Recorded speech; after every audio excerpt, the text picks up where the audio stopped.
Morning ప్రస్తుతం చూస్తున్నాం దాడులు ప్రతిదాడులు కొనసాగుతున్నాయి. ప్రజెంట్ ఇరాన్ ఇజ్రాయెల్ అమెరికా మీద. అయితే ఇరాన్ మరొకసారి ఇజ్రాయెల్ పై విరుచుకుపడింది. మూడో రోజు యుద్ధాన్ని కొనసాగిస్తుంది.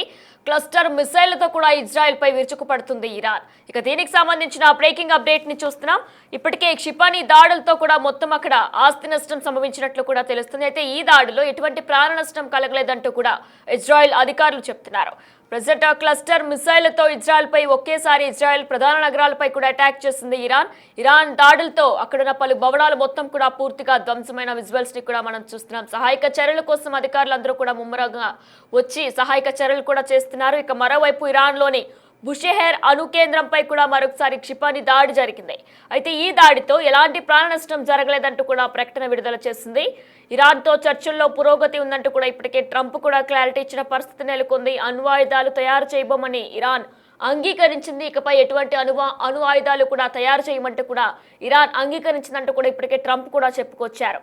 అయితే టెహ్రాన్లోని కొత్త నేతలతో పాలనలో మార్పులు వస్తాయని కూడా ప్రకటించారు. అయితే ట్రంప్ వ్యాఖ్యలను పూర్తిగా ఇరాన్ కొట్టిపారేసింది. టెహరాన్లోని కొత్త నేతలు వస్తారు, ఆ నేతల పాలనలో పూర్తిగా మార్పులు కూడా వస్తాయంటూ కూడా ట్రంప్ కొన్ని వ్యాఖ్యలు చేశారు. ఇక దీనితో పాటు ఇరాన్ ఎటువంటి అణ్వాయుధాలు కూడా తయారు చేయనంటూ కూడా మాటిచ్చిందంటూ కూడా ట్రంప్ చెప్పుకొచ్చారు. అయితే ఈ మాటలన్నీ కూడా వాస్తవం కాదు అంటూ కూడా ఇరాన్ కొట్టిపారేసింది. ప్రజెంట్ వరుస దాడులతో ఇరాన్ ఇజ్రాయెల్ పై మరొకసారి మూడో రోజు దాడి చేసింది.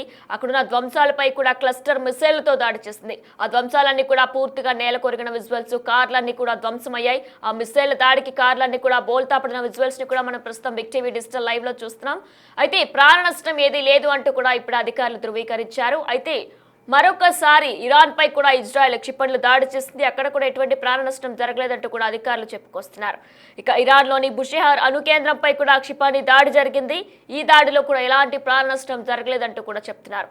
ఇక దీంతో పాటు ఇరాన్ ఎటువంటి అణ్వాయుధాలు కూడా తయారు చేయబోమని మాటిచ్చిందంటూ కూడా ట్రంప్ కొన్ని వ్యాఖ్యలు చేశారు. అలానే టెహ్రాన్లో కొత్త నేతలు వస్తున్నారు, కొత్త నేతల పాలనలో మొత్తం కూడా మార్పులు వస్తాయంటూ కూడా ట్రంప్ ప్రకటించడం జరిగింది. ఈ ప్రకటనలో ఈ వాటిలో ఎటువంటి వాస్తవం లేదంటూ కూడా ఇరాన్ ప్రభుత్వం చెప్పింది. అయితే ట్రంప్ వ్యాఖ్యల్ని పూర్తిగా కూడా ఇరాన్ ప్రభుత్వం కొట్టిపారేసింది.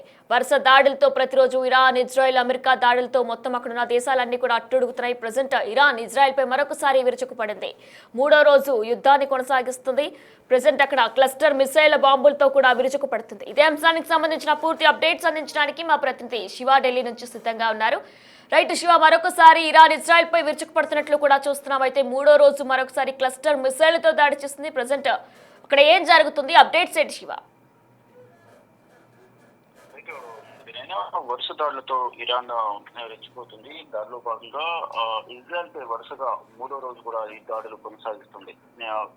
క్లస్టర్ మిసైల్తో ఇజ్రాయెల్ నగరాలపై అటాక్ చేస్తుంది. ఇక ఈ ఇరాన్ దాడి వల్ల ఇజ్రాయెల్ కూడా ప్రతిదాడి చేసేందుకు ప్రయత్నాలు చేస్తుంది. మరోవైపు ఇరాన్ బుషెర్ అణు కేంద్రంపై క్షిపణి దాడి కూడా జరిగింది. దానిలో భాగంగా ఇటు ఎలాంటి ప్రాణ నష్టం జరగలేదనేది కూడా ఒక ప్రకటన కూడా విడుదల చేసింది. ఇరాన్ తో చర్చలో పురోగతి ఉందనేది ట్రంప్ అయితే ఒక క్లారిటీ ఇస్తున్నప్పటికీ కూడా అణ్వాయుధాలు తయారు చేయబోమని ఇరాన్ అంగీకరించిందంటూ కూడా ట్రంప్ మరోసారి ప్రకటన చేశారు. టెహ్రాన్ లో కొత్త నేతలతో పాలనలో మార్పులు వస్తాయంటూ కూడా ట్రంప్ ప్రకటించారు. అంటే ట్రంప్ వ్యాఖ్యలను ఇరాన్ కొట్టిపారేసింది. అంటే ట్రంప్ సొంతగా తనకు తాను స్వయం ప్రకటిత అభిప్రాయాలను సొంత నిర్ణయాలు తీసుకుని ప్రకటనలు చేస్తున్నారు తప్ప ఎటువంటి సంప్రదింపులు మాతో జరపలేదు, ఇద్దరం కలిసి మాతో ఏ ఒక్కరు కూడా మాతో మాట్లాడలేదు అనేది ప్రధానంగా ఈ ఇరాన్ సంబంధించిన కీలక నేతలు అయితే చెప్తున్నారు. కానీ ట్రంప్ మాత్రం 2 రోజుల క్రితం తాత్కాలికంగా యుద్ధానికి విరామం ప్రకటించాము, 5 రోజుల పాటు ఎటువంటి మిలిటరీ స్ట్రైక్స్ ఉండవు అని ట్రంప్ ప్రకటించారు. కానీ దానికి ప్రతిస్పందనగా ఇరాన్ మాకు ఎటువంటి ఫోన్ కాల్స్ రాలేదు, ఎవరు మాతో సంప్రదించలేదు అనేది ఇరాన్ కొట్టిపారేసింది. కానీ అమెరికా అధ్యక్షుడు డొనాల్డ్ ట్రంప్ చెప్పిన కొద్ది గంటల్లోనే ఈ అమెరికాకు సంబంధించిన రిఫైనరీ ఆయిల్ ఫ్యాక్టరీ పైన అక్కడ ఏదైతే ఉందో దానిపైన దాడి చేసిన నేపథ్యంలో అంటే దాడి ఇరాన్ చేసింది అనేది కూడా తెలుస్తుంది. అక్కడ వేడి వల్ల రిఫైనరీ ఆయిల్ కి సంబంధించి స్టోరేజ్ ఉండే ఫ్యాక్టరీ మీద బ్లాస్ట్ జరిగింది అనేది కూడా ప్రధానంగా తెలుస్తుంది. దానివల్ల చాలా వరకు అమెరికా కూడా నష్టం వాటిల్లింది. కానీ ఇప్పుడు ట్రంప్ సొంతగా తన అభిప్రాయాలను వెల్లడిస్తున్నారు తప్ప దానికి ఎవరు కూడా సపోర్ట్ చేయడం లేదు. ఈవెన్ ఇజ్రాయెల్ కూడా ఎటువంటి అభిప్రాయాలతో కలిసి రావడం లేదనేది కూడా ప్రధానంగా ప్రచారం జరుగుతోంది. కానీ ఇప్పుడు మళ్ళా ఇరాన్ తో చర్చల్లో పురోగతి లభించింది అనేది ట్రంప్ చెప్తున్నారు. అణ్వాయుధాలు తయారు చేయబోమని కూడా మాట ఇచ్చారనేది ప్రధానంగా ట్రంప్ చెప్తున్నారు. కానీ ఇటు ఇరాన్ మాత్రం ట్రంప్ చేసే వ్యాఖ్యలన్నింటినీ కూడా కొట్టిపారేస్తుంది. ఏదేమైనప్పటికీ కూడా ట్రంప్ మొదటి నుంచి కూడా అది ఇతర దేశాల పట్ల కూడా తాను అనుకున్న నిర్ణయాన్ని ఎదురు దేశాల మీద రుద్దే ప్రయత్నం చేస్తున్నారు. వాళ్ళు అంగీకరించారు, వారితో మాట్లాడదని ప్రపంచాన్ని నమ్మించే ప్రయత్నం అయితే చేస్తున్నారు. అవన్నీ కూడా గతంలో తను చేసిన ట్వీట్స్ కానీ తను మీడియాతో మాట్లాడిన వీడియోస్ కానీ బయటకు వస్తున్న నేపథ్యంలో అదంతా కూడా అబద్ధం అనేది కూడా ప్రధానంగా అర్థమవుతుంది. అంటే ఎదుటి వారు ఏమీ రిప్లై ఇవ్వకపోయినప్పటికీ కూడా, వారు మాట్లాడకపోయినప్పటికీ కూడా ఆ ట్రంప్ మాట్లాడాను అంతా బాగానే ఉంది, ఇప్పుడు యుద్ధం ఆగిపోతుంది, 5 రోజులు విరామం ప్రకటించారంటూ చెప్తున్నారు. మరోవైపు ఇప్పుడు అణ్వాయుధాలు తయారు చేయబోమని వారు చెప్తున్నారు. ఇక చర్చలు జరుగుతున్నాయి, పురోగతి లభిస్తోంది, యుద్ధం ఆగిపోతుంది అనేది కూడా మరొకసారి ట్రంప్ క్లారిటీ ఇచ్చినప్పటికీ కూడా ట్రంప్ వ్యాఖ్యలను మాత్రం ఇరాన్ కొట్టిపారేస్తోంది. దానికి ప్రతిగా ఇరాన్ యొక్క దాడులతో ఇజ్రాయెల్ అమెరికా మీద విరుచుకుపడుతోంది. ఎక్కడ కూడా వెనుకడుగు వేయకుండా యుద్ధాన్ని కొనసాగిస్తామనే ఉద్దేశంతో ఈ తాజా పరిణామాలను బట్టి ఇటు ఇరాన్ దాడులు చేస్తున్నది. మరోవైపు ఇటు కువైట్ లోని ఎయిర్పోర్ట్ దగ్గర ఉన్న ట్యాంకర్ పై కూడా, ఆయిల్ ట్యాంకర్ పై కూడా దాడి చేసినట్టు తెలుస్తోంది. ఇలా ప్రతి సందర్భంలో కూడా పశ్చిమాసియా దేశాల్లో ఇటు అమెరికాకు సంబంధించిన ఏ ఒక్క ఆర్థిక మూలాలు ఉన్నా వాటిపైన దాడి చేసేందుకు వెనకాడబోమని కూడా ఇరాన్ చెబుతోంది. కానీ ఇటు అమెరికా అధ్యక్షుడు మాత్రం చర్చలు జరుగుతున్నాయి, చర్చలకు అంగీకరిస్తున్నారు, యుద్ధం త్వరలోనే ఆగిపోతుంది, అణ్వాయుధాలు వారు తయారు చేయమని మాట ఇచ్చారు కాబట్టి త్వరలోనే అక్కడ టెహరాన్ లో కొత్త నేతలతో పాలనలో కూడా మార్పులు వస్తాయి. అంటే ఇప్పుడు ఏదైతే ఖమేనీ కుటుంబం ఇరాన్ రాజ్యం వెళుతుందో ఖమేనీ కుటుంబం కానీ, మరోవైపు ఇప్పుడున్న మసూద్ పెజెష్కియన్ అధ్యక్షుడు, ఇరాన్ అధ్యక్షుడు కానీ ఎవరు కూడా ఇప్పుడు కొత్తగా ఏర్పడబోయే నాయకత్వంలో ఉండరు. కొత్త నాయకత్వం ఏర్పడుతుంది, వారికి మేము సహకరిస్తాము, ఇరాన్ అభివృద్ధికి సహకరిస్తాము, ఇప్పుడు ఏదైతే యుద్ధం వల్ల నష్టపోయిన, ఆర్థికంగా నష్టపోయిన ఏదైతే నష్టం ఉందో అదంతా కూడా మేము హెల్ప్ చేస్తామనేది కూడా ట్రంప్ చెప్తూ ఉన్నారు. కానీ ఇక్కడ ఆ పదవి నుంచి తప్పుకునేందుకు కానీ ఈ అమెరికా అధ్యక్షుడు డొనాల్డ్ ట్రంప్ పెట్టిన షరతులకు అంగీకరించేందుకు ఎక్కడ కూడా ఇరాన్ కు ప్రస్తుత అధినేతలు ఎవరెత్తున్నారు, ఇరాన్ సుప్రీమో ముజాతబ్ ఖమేనీ కానీ, ఇటు మసౌద్ పెజెష్కియన్ కానీ ఎవరు కూడా అంగీకరించడం లేదు. కానీ ట్రంప్ తనకు తానే ప్రకటనలు చేసుకుంటున్నారు తప్ప ఎవరు కూడా ట్రంప్ చెప్పే ప్రకటనలకు కానీ ఆ షరతులకు కానీ ఎవరు కూడా ఈ ప్రతిస్పందించే ప్రయత్నం చేయడం లేదు, అంటే అంగీకరించడం లేదు. ఎవరు కూడా ఇది జరిగింది నిజంగానే మాతో మాట్లాడారు అనేది ఎవరు చెప్పడం లేదు. ఆయన చేసే ప్రతి పనిని కూడా ఇటు ఇరాన్ ఖండిస్తూ ఉంది. ఇప్పటి వరకు కూడా మాతో మాట్లాడలేదు అనేది ఇరాన్ చెప్తున్న నేపథ్యంలో ప్రజెంట్ చూసుకుంటే ఈ దాడులు ప్రతిదాడులు అయితే కొనసాగుతున్నాయి. కానీ ఈ హర్మోజ్ జలసంధి వద్ద మాత్రం ఈ ఇజ్రాయెల్ కు సంబంధించి అమెరికాకు సంబంధించిన నౌకలకు మాత్రం ఎటువంటి అనుమతి ఇవ్వము అనేది ఇరాన్ చెబుతోంది. ఇతర దేశాలకు సంబంధించిన నౌకలు ఏవైతున్నాయి వాటికి పర్మిషన్ ఇస్తామంటూ చెప్తూ ఉన్నారు. ఇక ప్రజెంట్ సిచ్యువేషన్ చూసుకుంటే ఇక ట్రంప్ మాత్రం తనకు తాను నిర్ణయాలు తీసుకుని ప్రకటనలు చేస్తున్నారు తప్ప మా నుంచి ఎటువంటి రెస్పాన్స్ లేదనేది ప్రధానంగా ఇరాన్ చెబుతూ ఉంది. Right Shiva, thank you for the updates.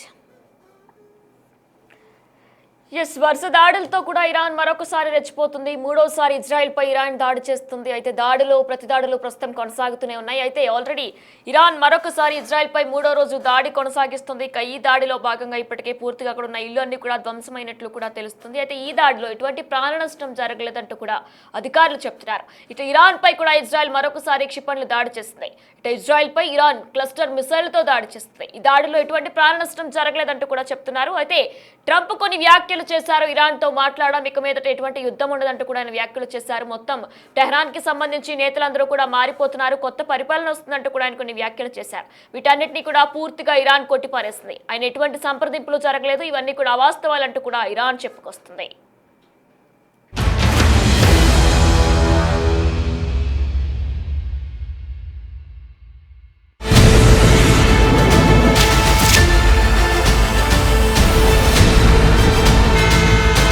పశ్చిమాసియాలో నెలకొన్న పరిస్థితులు చెస్ గేమ్లా మారాయి. అమెరికా ఇజ్రాయెల్ సైనిక శక్తికి ఏమాత్రం తలవంచకుండా ఇరాన్ గట్టిగా పోరాడుతుండటం అందరినీ ఆశ్చర్యపరుస్తోంది. యుద్ధం మీరు మొదలుపెట్టినా ముగింపు మా చేతుల్లోనే ఉంటుందని ఇరాన్ చెప్పిన మాటలు ఇప్పుడు నిజమవుతున్నట్లు కనిపిస్తోంది. ఈ మొత్తం వార్ వ్యవహారంలో ప్రెసిడెంట్ ట్రంప్ వైఖరి అత్యంత ఆసక్తికరంగా మారింది. ఇరాన్ విషయంలో ఎప్పుడూ కఠినంగా ఉండే ట్రంప్ ఇప్పుడు యుద్ధం బాధ్యతను తీసుకునేందుకు వెనకాడుతున్నారు.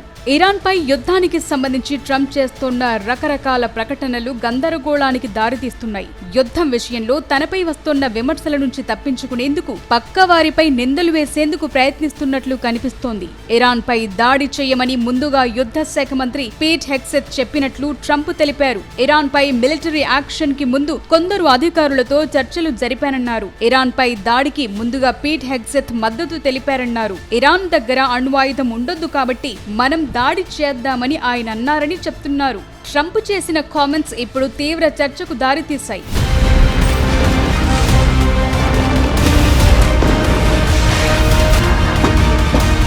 ఇరాన్తో యుద్ధంపై America vice president JD Vance కూడా ఆసక్తిగా లేరని ట్రంప్ స్పష్టం చేశారు. అంతేకాదు తమ దాడులకు ప్రతీకారంగా ఇరాన్ గల్ఫ్ దేశాలన్నింటినీ టార్గెట్ చేయటం తమను ఆశ్చర్యపరిచిందన్నారు. దీని గురించి తాము ఆలోచించలేదని తెలిపారు. మరోవైపు హర్ముజ్ జలసంధి కూడా అమెరికా గొంతుపై కత్తిలా మారింది. ఈ మొత్తం యుద్ధంలో ఇదే కీలక బిందువుగా మారింది. ప్రపంచ వ్యాప్తంగా సప్లై అయ్యే చమురులు దాదాపు 20% హర్ముజ్ గుండానే వెళుతోంది. ఇరాన్ ఈ జలసంధిలో నౌకలను ముందుకు కదలనివ్వకపోతే ప్రపంచ వ్యాప్తంగా చమురు ధరలు ఆకాశాన్ని తాకుతాయి. ఈ పరిస్థితుల్లో అమెరికా తన నౌకాదళంతో ఈ జలసంధిని పూర్తిగా తన నియంత్రణలోకి తెచ్చుకోలేకపోయింది. హర్ముజ్ దగ్గర ఇరాన్ దాడులు అమెరికాకు పెద్ద తలనొప్పిగా మారాయి.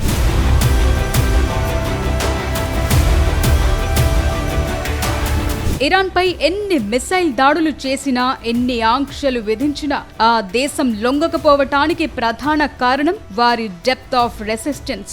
లెబనాన్, యెమెన్, ఇరాక్ లాంటి దేశాల్లో ఇరాన్ మద్దతున్న గ్రూపులు అమెరికా స్థావరాలపై ఒత్తిడి పెంచుతున్నాయి. ఎన్ని దాడులు జరిగినా దెబ్బతినని రీతిలో ఇరాన్ తన మిసైల్ వ్యవస్థలని భూగర్భంలో భద్రపరుచుకుంది. తమను తాము బాధితులుగా కాకుండా అన్యాయానికి వ్యతిరేకంగా పోరాడి ముగింపు పలికే శక్తిగా ఇరాన్ ప్రొజెక్ట్ చేసుకుంటోంది. దాంతో యుద్ధంపై ప్రపంచం ఆలోచనలు మారుతున్నాయి. సాధారణంగా ఏదైనా అంతర్జాతీయ విజయాన్ని తన ఖాతాలో వేసుకోవటానికి ట్రంప్ ముందుంటారు. కానీ ఇరాన్ విషయంలో ముందడుగు ఏంటన్నది తెలియకుండా గందరగోళంలో పడిపోయారు. సైనిక చర్య చేపట్టి వారంలోపే ఇరాన్ ని దారికి తెచ్చుకోవచ్చని ట్రంప్ భావించారు. కానీ వార్ గ్రౌండ్ లో సౌండ్ మరోలా ఉంది. ఈ యుద్ధం ఇలాగే కొనసాగితే చమురు ధరలు కంట్రోల్ తప్పుతాయి. ఇది అమెరికా ఆర్థిక వ్యవస్థని కూడా దెబ్బతీస్తుంది. యుద్ధం వల్ల కలిగే నష్టానికి తనే కారణమనే ముద్రపడటం ట్రంప్ కు ఇష్టం లేదు. అందుకోసమే నెమ్మదిగా చర్చల కోసం ప్రయత్నాలు మొదలు పెట్టారనే వాదనలు వినిపిస్తున్నాయి. మరోవైపు ఇరాన్ కూడా అమెరికాను ఎరకాటంలో పెట్టేలా చర్చల్లో కీలక ప్రతిపాదనలు ముందుంచే అవకాశాలున్నాయని చెప్తున్నారు. ఏదేవైనా యుద్ధం ఎప్పుడూ పరిష్కారం చూపదు. కేవలం వినాశనాన్ని, విధ్వంసాన్ని మాత్రమే మిగిలిస్తుందని మరోసారి రుజువైంది. అమెరికా అంతర్గత రాజకీయ సమీకరణాలన్నీ ఇప్పుడు లెక్క తప్పాయి. ఇప్పుడు అందరి అటెన్షన్ అమెరికా, ఇరాన్ మధ్య సాగే చర్చల మీదకే మళ్లుతోంది.